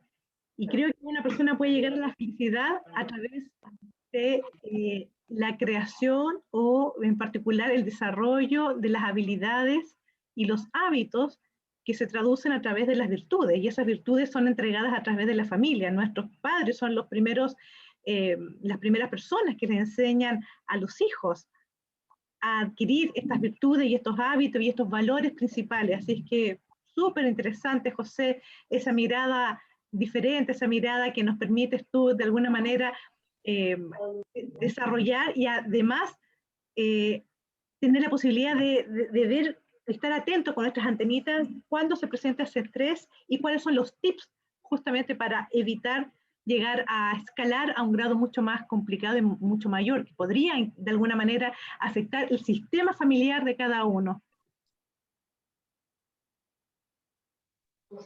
Bueno, una pregunta es la de que cada vez veo más en la consulta médica consumos de hipnóticos, sedantes, somníferos, y el peligro de que haya más enfermedades psicoemocionales y psíquicas en post-pandemia o en esta pandemia. ¿Cómo evitarlas desde ese punto de vista que presenta en nuestro psicólogo? Un par de cosas. Una es que el consumo de estupefacientes, el consumo de drogas, bien sean drogas lícitas o ilícitas, son comportamientos de evasión. Son comportamientos de evasión y de negación.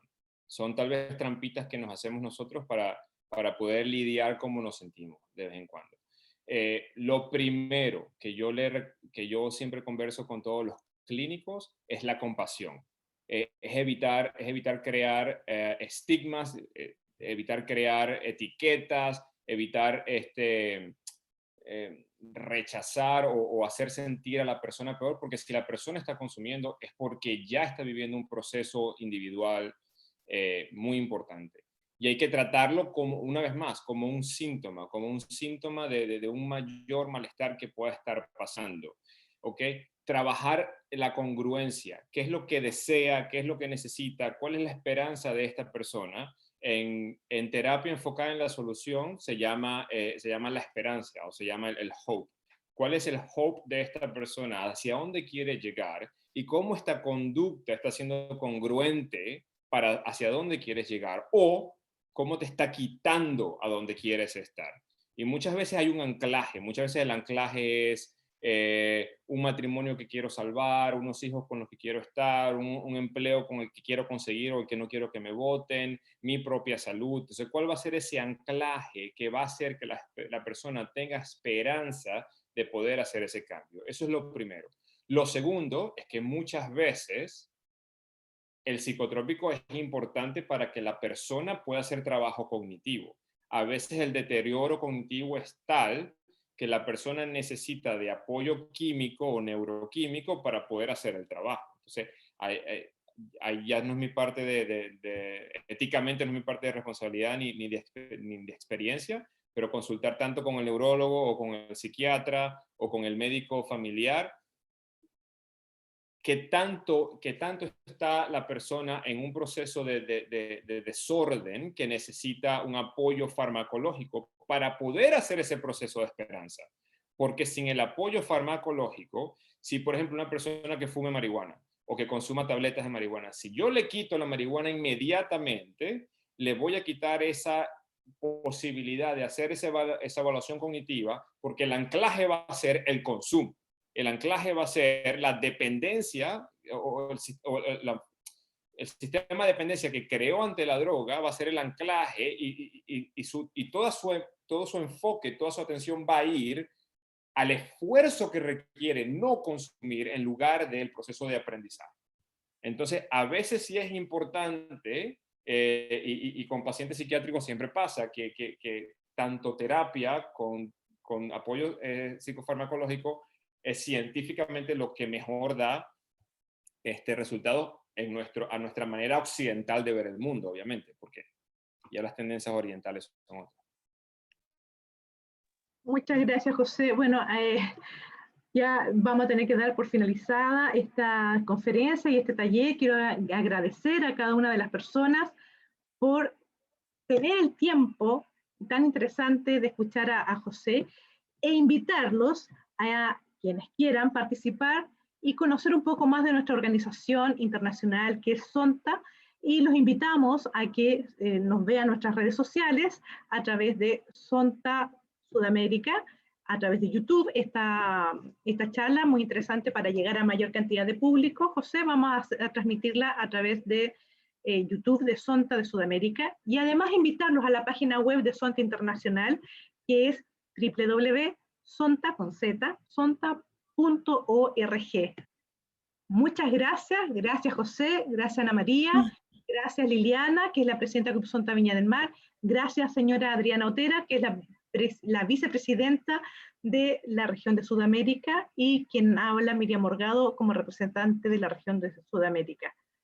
Ana María. Y gracias a ustedes por invitarme también. Sí, yo quiero agradecer a José por la gran preparación y por la buena disposición que ha mostrado para este tema. También agradecer porque próximamente va a dar una charla acá en Santiago a la Escuela República de India, a los profesores, y bueno, ha ofrecido varias charlas, entonces no quisiera abusar tanto de su buena voluntad, pero la verdad es que han sido muy interesantes. Vamos a estar entonces presentes ahí también en esa reunión. Liliana, por favor, la presidenta del Club Sonta Viña del Mar, adelante. Tu micrófono, por favor. Liliana Hidalgo, profesora, presidenta del Club Sonta de Viña del Mar. Muchas gracias, José. A mí me encantó la exposición de esta mezcla tan linda de emociones, habilidades, valores.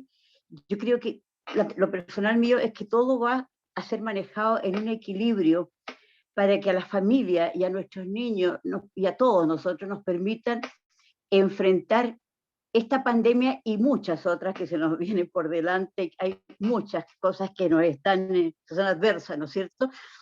Y ir a ese equilibrio de todo lo que se ha mencionado aquí, yo creo que es un trabajo de joyería que es el que debiésemos realizar. Eso es lo personal mío, es lo que yo he hecho en mi vida privada, digamos, y como profesora durante toda mi vida también.